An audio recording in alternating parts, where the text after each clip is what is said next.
That was the second time. Remember the ebb and flow kind of effect that's going on here? That was the second time that Belchonok came out and Spirit was able to hold him off. So that's like, you know, one initiative or one tempo advantage right there for Spirit. So that's good to keep track of there. We do have a smoke bomb going off here in the center here, providing some cover. But no, look at what Spirit has planned here for today. He's going to go ahead and use his warp throw and then spike that whole place with grenades. Oh my god. That wrecked a lot of gentlemen. This squad is at 2 out of 12. This squad is at 4 out of 12. And this squad is at 6 out of 8 right there. That is a lot of people. That is 18, that is like 20 model casualties that just happened across the course of that battle. Fantastic advantage right there for Spirit. And just to take a look, you can see he does have those gloves of warp throw that give him the warp throw ability, allowing the Warlock to just kind of grab a area of units and throw them in a particular direction. So really, really powerful debilitating effect there. Not only do they have to travel when you throw them, but they stay stunned on the ground for a second as they get back up. Perfect time to throw a pile of hand grenades on them. And man, that is incredibly, incredibly effective against a whole bunch of tiny little troops there. Very, very lucky for Belchonok that he didn't lose any squads right now. As a result of that, he nearly lost a ton of squads, but he, you know, had to reinforce them all. However, that should have cost him a lot of money, but you can see he is actually quite up in terms of requisition right now. So even though he reinforced all that, he's still okay. There's that warp throw once again, just chucking the Commisar Lord out of melee range, which is not bad. However, the Commisar Lord is going to go ahead and use the flare ability right now, which reduces the effective range of troops caught in the flare, giving the guardsmen an advantage to come in here and put some pressure on that before they get suppressed or anything. And finally now, after being repulsed a couple of times, we're going to see Belchonok kind of gain control of the middle just a little bit here. But he is quite behind in terms of tempo. We can see here that it looks like Belchonok is going to go ahead and get a Chimera out there. And this is an interesting choice, kind of a later game Howling Banshee squad out there. I honestly would rather just see a second Warp Spider squad. I'm not too keen on the Howling Banshees at this phase of the game because the army, honestly, that Spirit has seems to be doing so well. But granted, you know, Howling Banshees running around on their own could definitely do a lot of damage to a Guardsman squad should they be fully upgraded and bump into it. More towards the north, we can see some Fleet of Foot Guardians moving in, and just look at the damage that they are inflicting here. They are so quick using their Fleet of Foot right now, and just a lot of focus fire. Unfortunately, the slower Warp Spiders don't get to be any part of that, and at some point we had a nice little minefield dropped across here, which is always kind of interesting. It looked like it just popped a couple of times. Oh, and check that out, throwing some hand grenades. That's pretty clever indeed. Spirit is just going to try and randomly take out some mines. Unfortunately, he just happened to not get too lucky with those grenades. He took out maybe 2 or 3 of them. We can see Warp Spiders on the one side right now. Here comes the Chimera out of Belchonok now. Now the Chimera is going to be key to dealing with this incursion up here in the north. Hopefully some of these landmines will start going off. There we go, a few landmines popping there. Commisar wildly overextended. He is covered in Howling Banshees right now, looking terrible. He needs to just get out of there. I think he's going to go down, though. There's but he was actually almost saved by all those landmines, knocking back the Howling Banshees, but unfortunately he was killed. But what I was going to say is that having a Chimera in a battle like this is very, very important for Belchonok because he can finally start taking some losses and reinforce using all of his troops right now. The single Warp Spider squad, which I believe... Where did that Warp Spider squad go? I believe that Warp Spider squad retreated a little while ago. We had a little bit of a warp throw from behind, too, knocking these gentlemen forward a little bit, but unfortunately no hand grenades or anything happened. And as a result, you can see...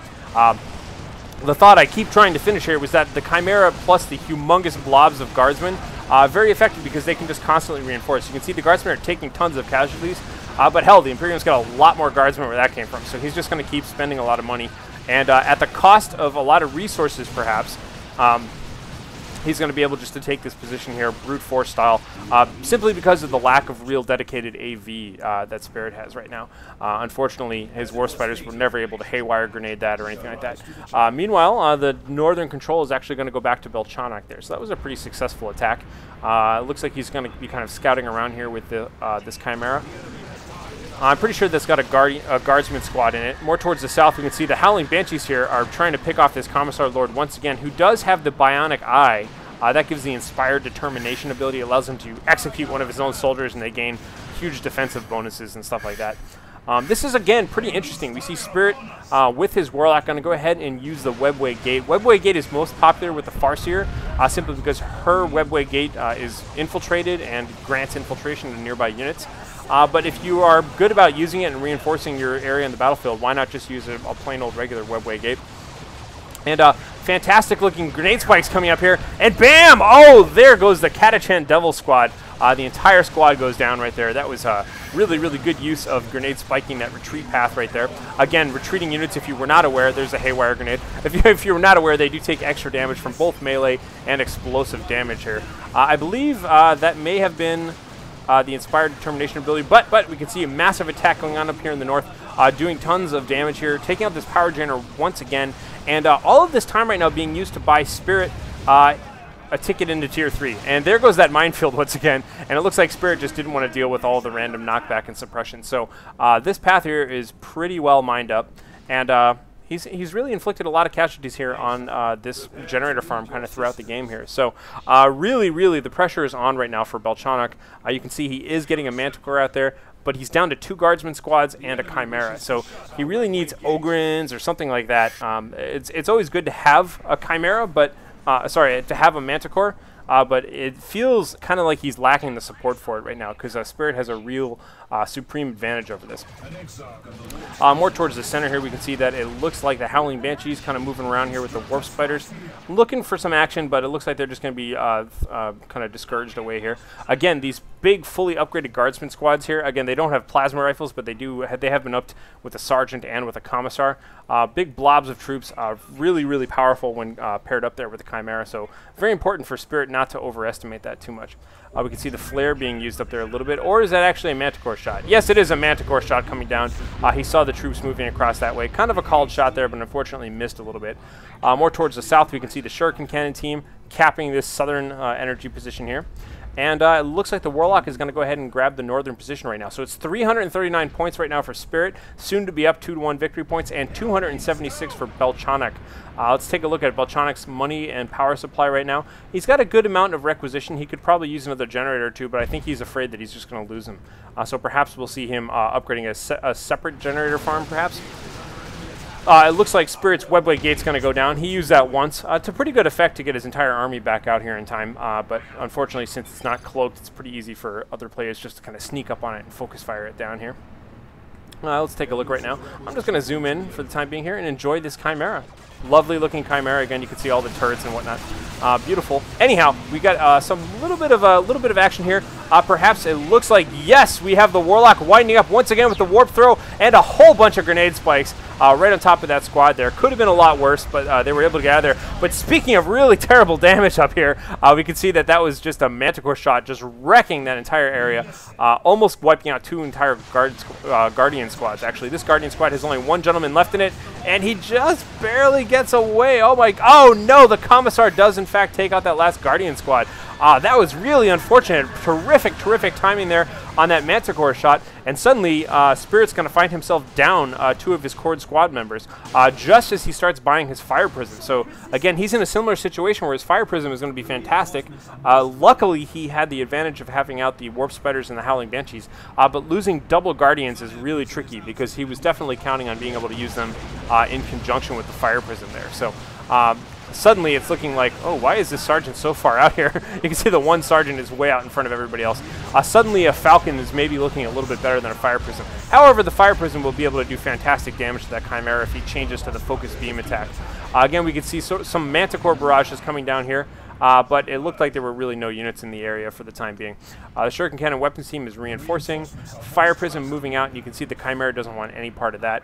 And more towards the north, we've got the Commisar Lord moving around. He is definitely eyeballing this with his crazy, creepy bionic eye, and we'll just be kind of grabbing that. Taking a look around, we can see the Manticore here. Nice cover, just kind of hanging back, kind of out of line of sight from anything. A little bit of light damage going on there. Ooh, a little bit of light power node damage going on there, but you can see that Fire Prison there doing big old damage to blobs of Guardsmen. Gotta watch out for that indeed. Here come the Ogrins, so that'll be a great choice. That's exactly what Belchonok needs. He's sort of tied this game up here a little bit. Not quite. I still think the advantage is going to Spirit, but Belchonok really came back out of nowhere, eliminating those 2 squads, and now getting the big thing that he needed, which was a bunch of Ogrins. So if he gets his Ogrins out in the field, it's possible that he could have something good to take care of this. And oh my god, we have a fire prism coming all the way down here, going out of control and putting serious pressure. It looks like that fire prism was charging after the Manticore.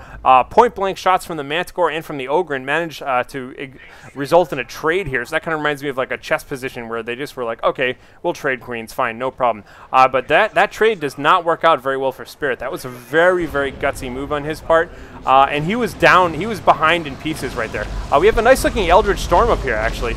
Eldritch Storm doing some pretty good damage here, but it looks like all the Guardsman squads just kind of started reinforcing through it. So they take a lot of casualties there. But now we can see that the Howling Banshees are moving in.